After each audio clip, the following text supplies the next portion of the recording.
balik lagi di vlognya Mama Hasya alias Incus Bolang. Oke guys, kali ini aku udah masak siapin orderan kue-kue pasar mumpung aku lagi di Indonesia. Yang aku siapin adalah ini dong.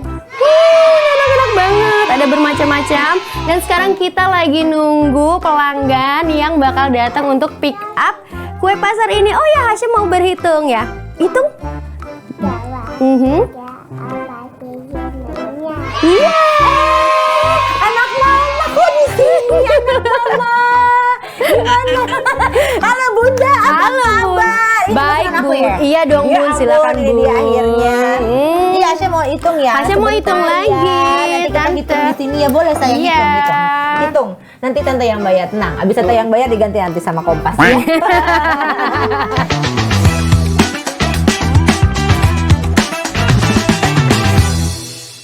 Halo sahabat Kompas TV, ketemu lagi pada saya Wulan Juliadi. Dan hari ini aku ditemani oleh wanita cantik jauh-jauh dari Belanda nih ya. Alhamdulillah. Ada Kananda Gita dan juga ada Hasya. Halo Tante, Hasya lagi berhitung tadi ya. Lagi berhitung. Mau makan kuenya nggak apa-apa? Mau makan? Hasya mau makan boleh. Mungkin sahabat Kompas TV juga tahu bahwa Kananda Gita ini dulu adalah seorang pemain. Pemain apa? Pemain watak. Pemain FTV sinetron juga, iya Kak. Dikit-dikit alhamdulillah. Alhamdulillah. Dan ternyata kehidupannya berubah setelah menikah dengan suaminya. Orang Belanda ya Kak ya? Orang Belanda asli. Orang Belanda asli. Ini anaknya kalau nggak boleh kayak gini. Kalau saya punya anak nggak mungkin boleh kayak begini. Tergantung papanya siapa. Betul. Apa sayang mau apa? Hasya mau apa? Mau apa nak? Oh mau minum ini boleh. Boleh. Hasya haus ya. Oh mau ini buka boleh. Boleh. Ini maaf ya Bun. Soalnya gini biasa kalau kerja bawa anak kan tahu Iya, lah. betul. Anak-anak tuh gimana ya. Mau Benar. bukan? Nggak Nak? mau bukan, mau yang mana? Mau yang sayang? mana? Iya, dis ini. Hebat ya Kak, anaknya dari umur berapa? Ini umur berapa ya Hasya sekarang? Hasya umur 2 tahun Tante. Dari umur berapa udah bisa bahasa Inggris ya Kak? Bahasa Belanda Tante. Bahasa Belanda lebih juga ya. Iya. Nah, gimana caranya ya Kak ngajarinnya? Natural caranya. Natural. Jadi sudah kita tahu nih sahabat Kompas TV bahwa Kananda, aku bilang Kananda apa Kak Gita? Kananda ya? Nanda aja ya. Kananda ini tuh pemain FTV, pemain sinetron. Mungkin bisa di remind Kak ke sahabat Kompas TV dulu main apa aja Kak? Dulu tuh ada zaman-zamannya sama Natasha Wilona ya, yang masih di bawah umur, terus Hati-hati dengan Hati, Maija Ingin ke Mekah, terus FTV juga Bioskop Indonesia yang di situ sketsa yang macam-macam deh. Pokoknya banyak lah ya. Itu malah awal karir ya Kak? Iya betul, namanya kan dulu memulainya dari umur 15-16 tahun ya. Lagi zamannya ABG, terus pengen mencoba banyak hal baru. Akhirnya casting, syuting, kan berawal dari lomba modeling kayak gitu-gitu. Ada rezekinya di situ, tapi pas setelah beranjak dewasa umur 20-an, pengen berhenti karena aku mendalami yoga waktu itu. Dan akhirnya aku jadi guru yoga di situ. Mendalami yoga ini aja udah dua hal yang berbeda gitu ya Kak? Banget ya. Di dunia peran, seni peran dan juga menjadi guru loh ya? Ya, guru yoga. Maksudnya bukan yoga tapi menjadi guru yoga. Iya. Emang kan kalau orang ngeliatnya gini ya Kak, wah kalau dunia entertain itu kan duitnya enak ya kan? Tiba-tiba pengen jadi guru yoga. Emang lebih besar Kak bayarannya? Enggak sih, tapi lebih sehat pola hidupnya. Oh. Karena kan kalau syuting tahu sendiri ya, bisa sampai begadang. Ibaratnya kalau ada sehari 28 jam tuh 28 jam, gak 24 jam lagi kan. Akhirnya aku yoga dan aku lebih ngerasa lebih enak aja di badan gitu. Dan pola hidupnya lebih sehat. Kalau untuk gaji sih oke juga sih, nggak ini masih bisa untuk zaman dulu ya, masih bisa untuk tinggal di apartemen, nyicil mobil segala macam kayak gitu tuh masih bisa ke cover dengan mengajar yoga. Kamu benar-benar meninggalkan dunia peran? Iya, aku 100%. 100% aku tinggalin ketika aku sudah dapat sertifikat internasional untuk ngajar yoga gitu. Oh, itu berarti berapa lama Kak belajarnya waktu itu? Belajarnya itu sampai aku ngajar sih sekitar 3 tahun ya. Jadi habis itu aku ngajar. Jadi aku udah mulai yoga tuh dari tahun 2013 kalau nggak salah. 2015-nya aku udah bisa ngajar. Terus sampai aku pindah ke Belanda pun aku masih ngajar yoga, tapi akhirnya berhenti karena punya anak. Oke, gitu. karena ada Hasya ya. Iya. Ya Cak. Nah, Acak. Nih makan getuk ini enak. Gemes tapi Ini enak orang. Bun yang dipesan ini doang ya Bun, yang ini gimana nih Bun? Dimakan Bun. Gak apa-apa ya Bun.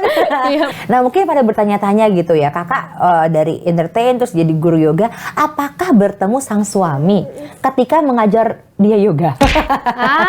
Bukan Bukan, ya nih kayaknya. bukan. Justru aku ketemu suami itu pas aku lagi syuting acara motor. Jadi sponsor acara motor itu dulu juga sponsor di acara Solo International Performing Art. Oke. Dan suamiku itu dulu dia kan sekarang konsultan bisnis ya. Kalau sekarang dulu dia project manager di dance company orang Belanda yang touring internasional. Oke. Dan dia Hasya mau mau apa nak? Mau yang Oke. mana sayang? Mau apa nak? Mau apa? Oh mau garuk-garuk hidung dulu nggak apa-apa? Iya. Hidungnya gatal Ya itu tahun 2011 aku ketemu dia pas aku lagi syuting sebagai presenter. Aku harus Aku harus wawancarain Wawancara. dancernya dia, otomatis kan ke manajernya dulu dong, Betul. tukeran nomor apa. Nah dari situlah akhirnya kenal sama dia. Oke. Gitu. Langsung pacaran? Enggak. Oh, enggak. Abis dari Solo, dia pindah ada perform di Jakarta. Aku diundang di performance itu. Terus kita dulu SMS-an ya 2011. Aduh belum ada WhatsApp ya, Nggak. masih SMS-an ya. Nggak ada WhatsApp, nggak SMS terus BBM ya, SMS terus BBM gitu kan. 2011 mulai deket, 2012 ketemu lagi kayak ngedate, nonton bioskop, makan kayak gitu. Terus LDR dan akhirnya aku kayak sadar, ih kayaknya males deh punya pacar jauh, mana bahasa Inggris aku jelek lagi kan dulu. Jadi ternyata bahasa tuh bisa dilatih dengan kita sering berbicara gitu. Oke. Nah setelah itu aku Putus nih. putus, punya pacar ini, pacar itu. Namanya masih pencarian dong. Betul, masih muda kan. Iya, jalan sama ini sama itu. Tapi papanya Hasya tuh yang paling setia gitu. Jadi setiap Oh iya benar, papa di kantor. Papa di katanya. kantor, iya, Papa di kantor ya sayang ya. Iya ini lagi ngomongin papa emang. Eh? Hasya tidak ikut, iya. Iya, saya di Ini. sini. Kan Iya. papa nyari duit di kantor. Iya, Bahasanya begitu papa kalau kerja. orang Indonesia. Kalau di Belanda bahasa Belandanya itu avodong ya. Apanya? Aku jadi digantiin Iya, di wawancara. Tante Tini di Belanda. Oh, Tante Tini di Iya. Belanda. Iya. Tante Tini siapanya Tante Markona? Ini ketahuan. Iya, jadi ketika aku putus selalu ada suamiku ini loh kayak, kamu apa kabar? Iya, aku habis putus nih. Dan aku tuh Oh, oke. cerita semuanya ke dia karena aku pikir aku nggak bakal balikan gitu. Ini orang cuma enak jadi temen doang gitu. Oke. Tapi akhirnya berarti tahun berapa memutuskan nikah yuk udah deh gitu. Tahun 2016 dia balik, kita udah 4 tahun terpisah, terus akhirnya kita saling ketemu keluarga. Yang tadinya aku mau ulang tahun, aku udah siapin tuh tahun 2016 itu kan dia April ya, terus bulannya aku ulang tahun. Aku udah siapin semua keluargaku, emang ayo kita ke Singapura gitu. Terus kan ada dia, yaudah deh pindahin aja ke Bali biar dia juga nggak usah ngurus keluar visa lagi keluar Indonesia gitu kan. Ketemu. Terus ternyata kok masih nyambung ya gitu. 2017 aku yang ketemu keluarganya dan 2018 barulah kita serius. Aku pindah ke Belanda sambil ngurus pernikahan secara resmi di Belanda kayak gitu. Oke. Kita di sini aja. Mamanya ngobrol sama tante boleh? Iya. Boleh Hasya, ya sayang ya. Hasya sini aja. Temenin mama. Nah, iya. anak pinter Saya mau ini. main di sini, mau naik-naik sini. Mau dong, Iya, mama. oke. Lepas sendalnya, nah. Iya. Berarti menikahnya 2018 ya kak? Iya, menikah secara agama ya. Karena kan kalau buat orang tua kan harus halal dulu gitu. Benar. Iya. Iya. Berarti suami yang pindah ya kak ya? Ya, dan itu syaratnya juga kenapa kita kayak lama banget dari 2011 sampai akhirnya 2018. Ibaratnya kalau di ini kan hampir 8 tahun ya. Karena Iya. memang dari awal pas aku kenal dia, aku udah bilang aku nih muslim, aku bilang gitu. Dan keluargaku tuh mengharuskan aku menikah dengan satu agama gitu. Jadi itu juga yang dulu tuh waktu awal baru deket 2011-2012 itu udah jadi pertimbangan buat dia. Tapi kan aku nggak bisa ngerubah rules. Tetap gitu pas dia balikan pun 2016 sampai kita deket lagi 2018 ya tetap sama aturannya gitu kan. Nggak akan berubah. Iya. Prinsip, itu namanya prinsip ya. Iya. Walaupun kadang-kadang cinta itu juga nggak bisa. Nggak ya? Tapi itu namanya prinsip gitu ya kak. Nah, oke lah, itu akhirnya suami yang pindah gitu ya, login istilahnya kalau zaman sekarang. Login. Login ya. Terus kakak kan berarti harus ikut sama suami. Ya. Pindah ke Belanda. Berat nggak sih kak? Berat banget. 3 hari baru pindah aja tuh aku rasanya pengen balik lagi ke Indonesia. Apa yang ngebuat berat? Bahasa, apa culture-nya? Ya, bahasa, terus cuaca, culture juga yang kayak aku tuh terisolasi banget sama budaya asing gitu kan. Terus apa ya?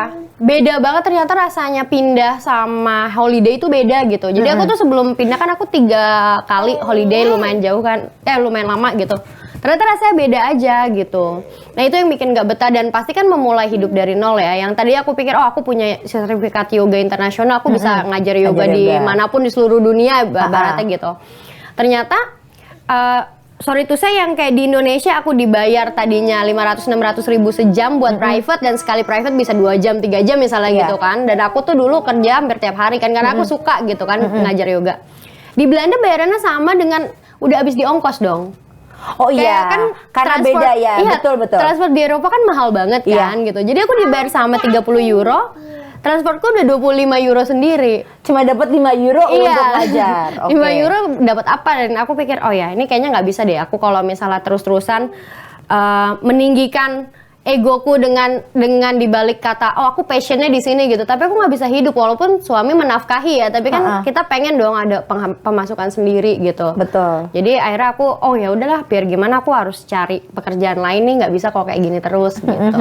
Ya soalnya kan kalau orang selalu mikir oh iya kalau misalkan menikah dengan orang bule lah istilahnya dengan orang luar negeri pasti udah enak deh hidupnya gitu. Tapi itu benar nggak sih Kak? Istilah itu sebenarnya tergantung ya definisi enaknya tuh gimana gitu kan. Kalau dibilang enak sih iya mungkin karena kan setiap orang mimpinya macam-macam ya. Ada yang memang punya impian pengen tinggal di luar negeri terus dia dapat jodoh di sana mungkin dibilang enak. Tapi kalau buat aku sendiri mau menikah sama siapapun itu sama aja. Yang penting kan gimana pribadinya dan gimana kita bisa membangun komunikasi dan kekompakan antar pasangan. Menurut aku kayak gitu sih. Tapi memang dulu pengennya sama bule Kak? Enggak, makanya kan aku putusin. Terus Kakak katanya pernah ke psikolog karena sempat mengalami culture shock ya? Itu culture shock, depresi, winter blues, depresi juga, jadinya mood swings gitu. Tapi suamiku bilang, yaudah yuk kita cari bantuan profesional. Kamu ke psikolog, ke psikiater juga gitu kan, dikasih obat tidur buat tenang, buat relax gitu. Terus akhirnya di situ aku pengen bilang aku pengen deh ngomong sama orang Indonesia gitu. Tapi kan karena nggak ada banyak orang Indonesia, akhirnya aku beli kamera. Aku ngomong di depan kamera, aku bikin vlog-vlog curhat, masukinlah ke YouTube. Itu jadi part of my therapy gitu pada saat itu. Jadi justru terapinya di situ untuk bisa bicara gitu. Itu berarti sebelum ada Hasya Kak? Sebelum ada Hasya. Hasya ini baru 2 tahun berarti lahirnya 2021. 2020 akhir. 2020 akhir ya Kak. Berarti setelah aduh Nduk. Jadi 18 Kakak menikah berarti setelah 2 tahun ya? Iya, setelah 2 tahun. Memang kita tunda 2 tahun itu karena waktu itu aku belum siap kan. Aku masih terapi, menyiapkan kayak kesiapan mental, fisik gitu. Apa nak?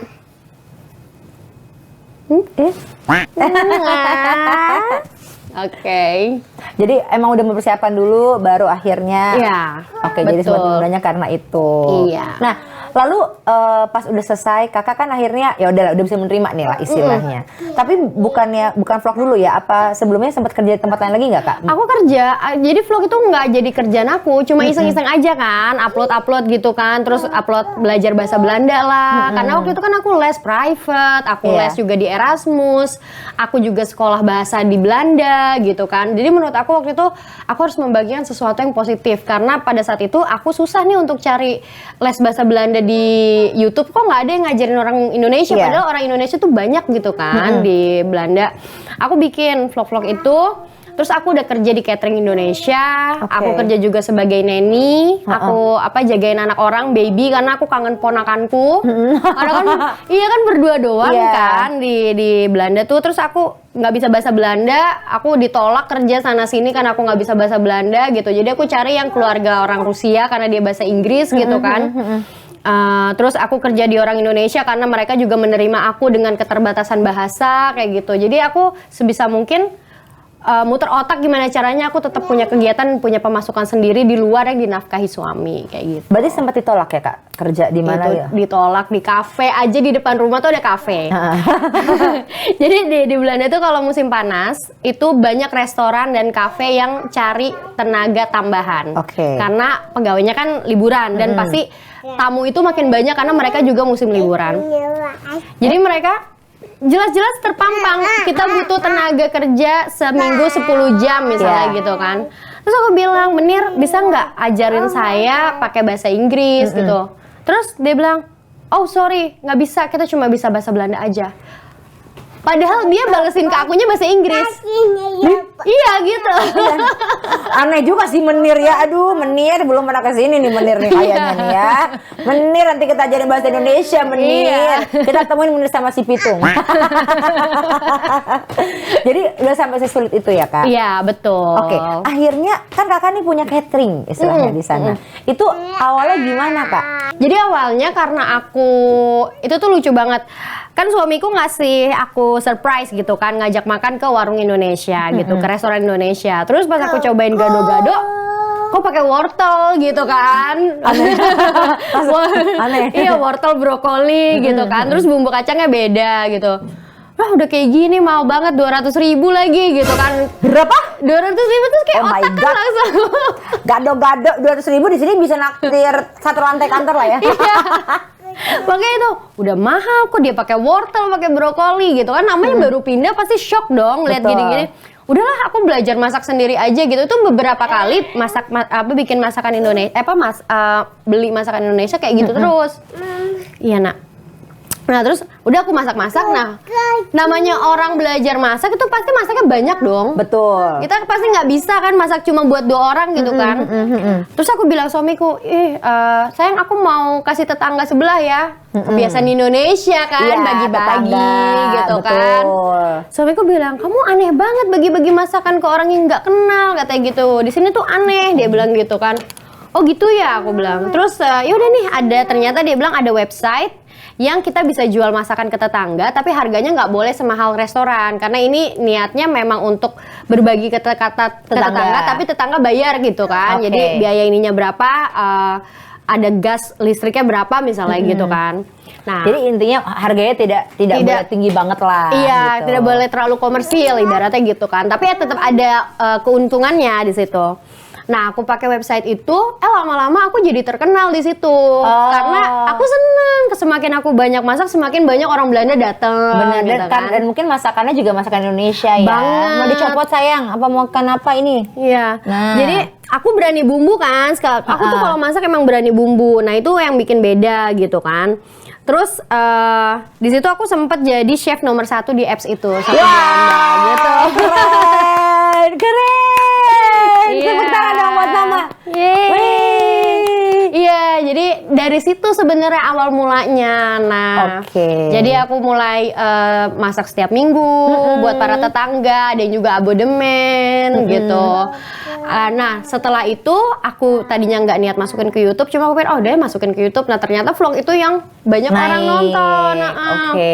Dari situlah mulai orang Indonesia gitu. Tapi awalnya semua customer orang Belanda. Awalnya. Iya. Terus aku sempat tonton vlognya kakak pas kakak ngomong di YouTube bahwa kakak tuh udah capek-capek masak lah istilahnya, terus dibilang yang mesen itu fake customer lah istilahnya. Iya. Itu siapa yang ngomong itu?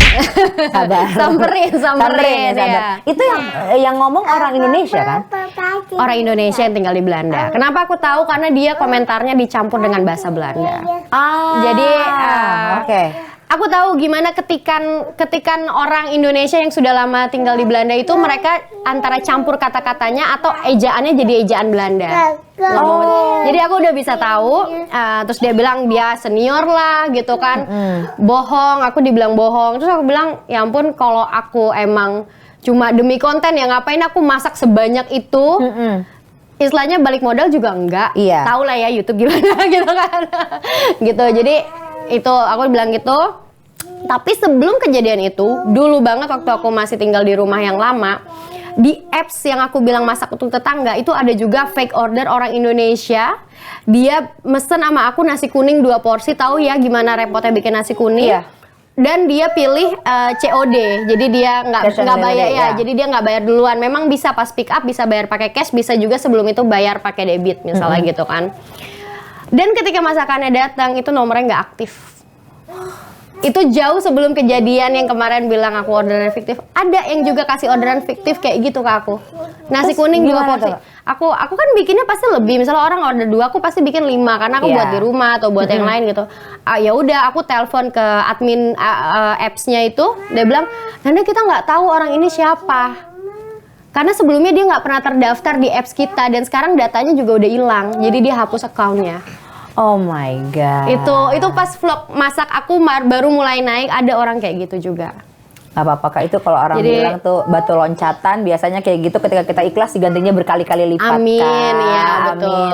Kan baru aja kan tiba-tiba langsung jadi chef nomor 1 gitu kan, ya kan? Apa sih yang paling bikin sedih sebenarnya Kak?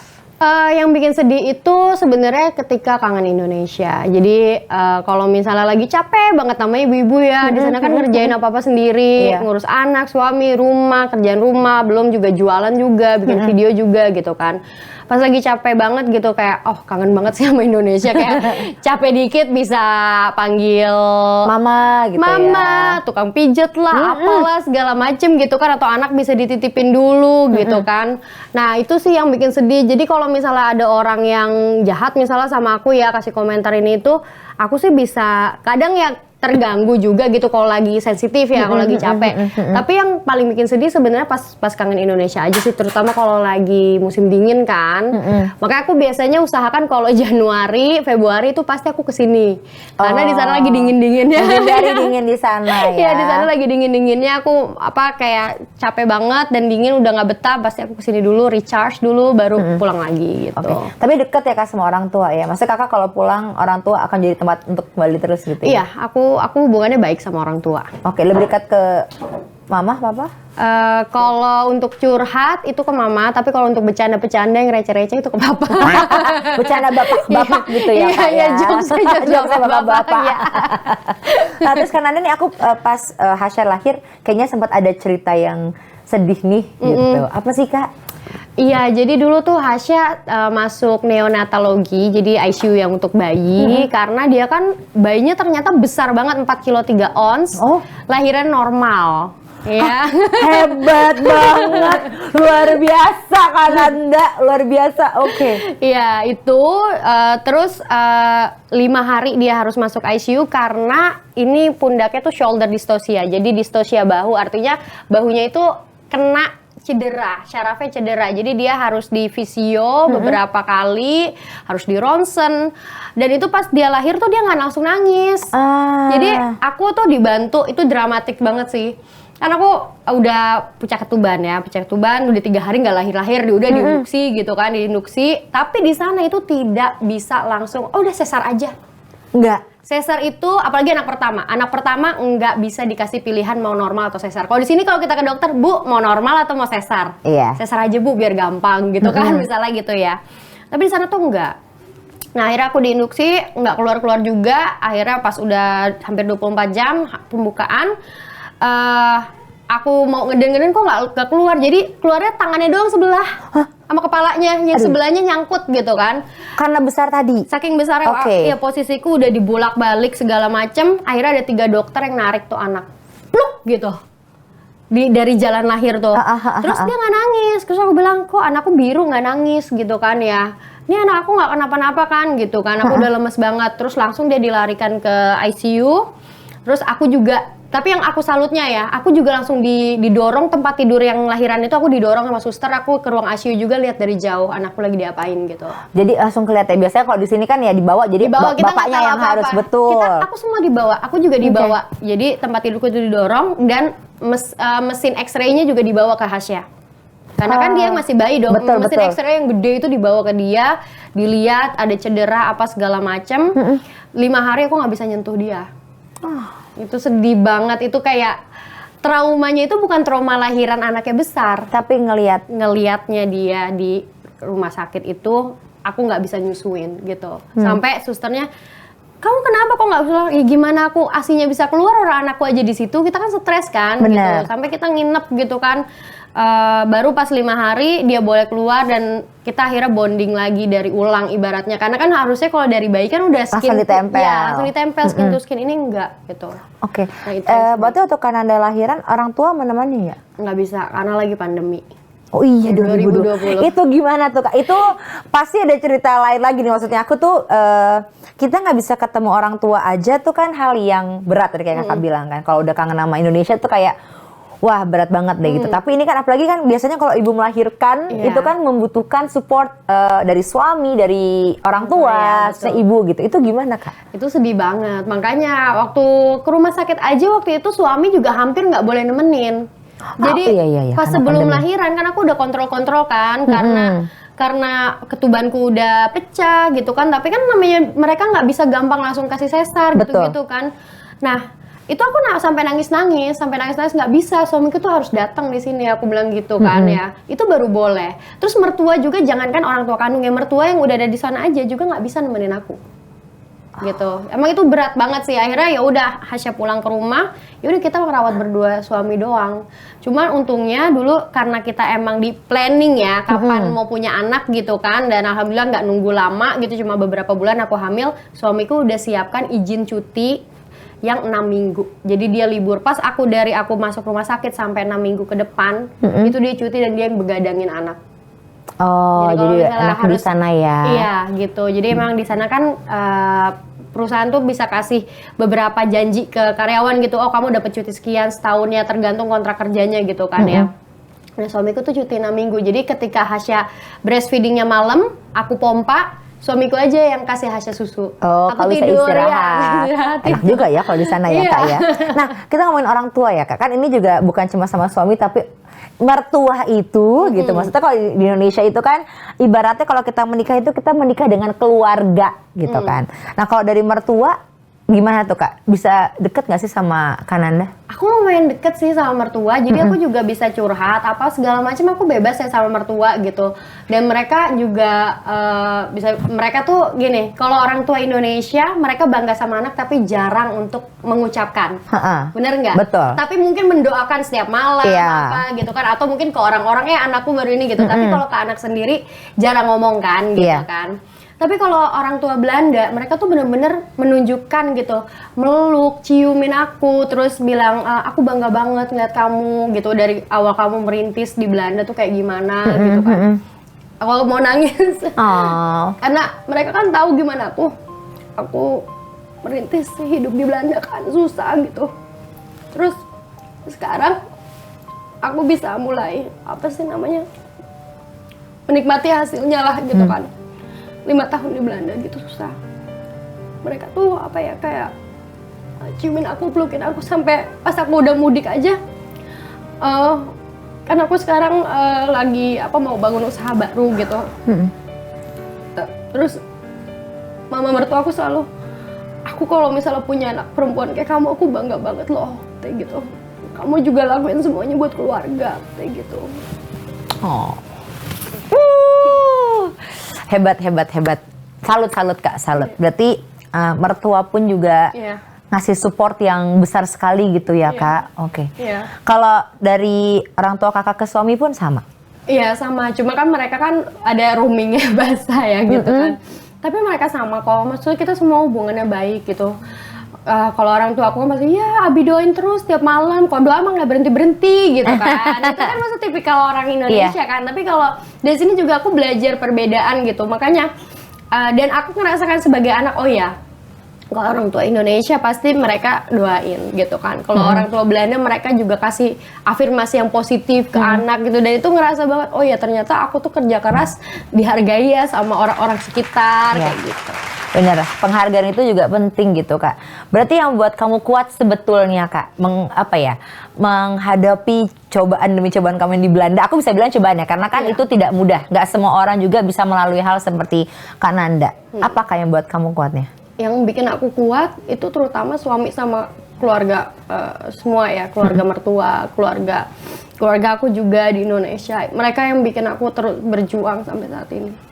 Oke, dan akan terus berjuang ya Kak ya? Terus dong. Tapi Kakak berarti masih warga negara Iya, aku bilang sih sama suami, aku nggak mau ganti paspor karena secara hukum aku sudah punya hak untuk ganti paspor Belanda. Tapi aku bilang aku nggak, sampai sekarang aku nggak pernah kepikiran untuk aku ganti warga negara gitu. Jadi aku akan tetap pertahankan paspor Indonesiaku, dan Hasya punya 2 warga negara sampai dia umur 18 tahun.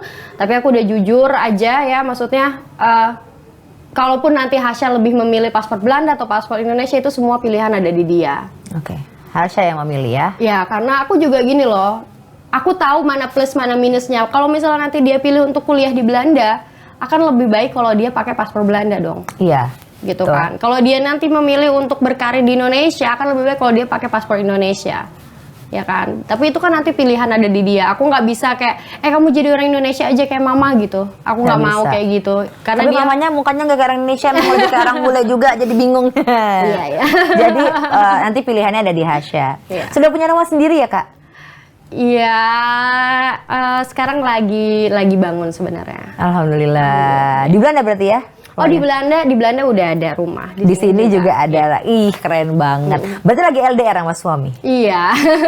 Kalau kolan sama suami bisa setiap hari, setiap saat?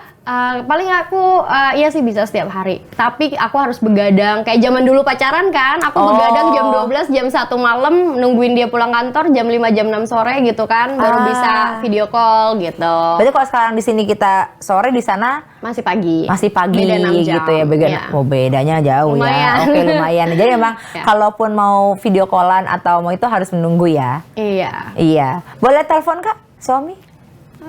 Dia kayaknya lagi di kantor sih. Oh, di kantor ya. Maka tadi juga iya, nggak usah minta telepon ya. Nggak, tadi udah lihat ya. Tapi biasanya kalau lagi LDR kayak gini kan berarti suami sendiri di sana gitu ya. Apa sih yang diobrolin? Kan udah sayang-sayangan terus nih ya. Iya, paling nanyain anak gitu kan. Anak gimana? Terus keluarga, dia orangnya sangat hangat ya. Jadi dia selalu nanya kabar keluargaku tuh satu-satu gimana gitu. Walaupun mungkin dia lupa mukanya gitu kan. Tapi maksudnya, iya si mami yang itu loh yang datang waktu itu gini-gini.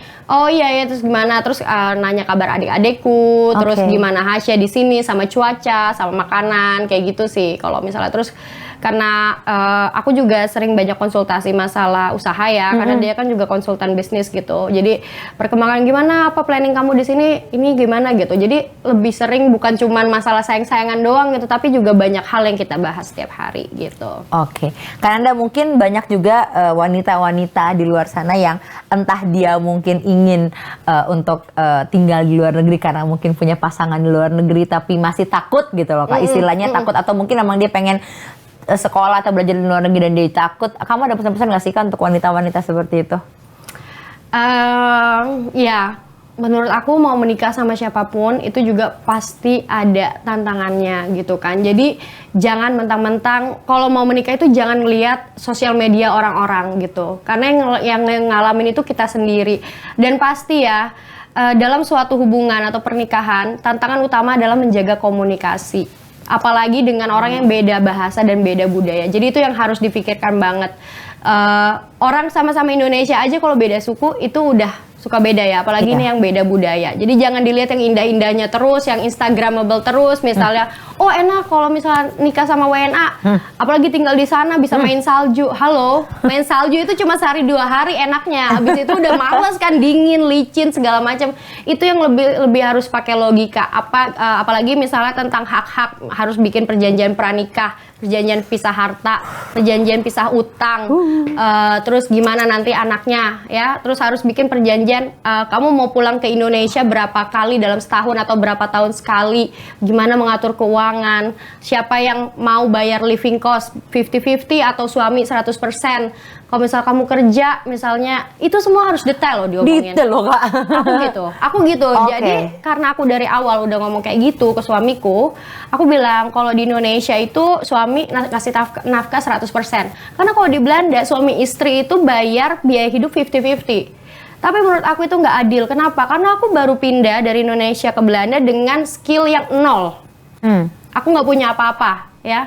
Masa aku kasarnya aku kerja di toko terus aku harus bayar biaya hidup yang ribuan euro, puluhan juta, kan nggak mungkin gitu kan.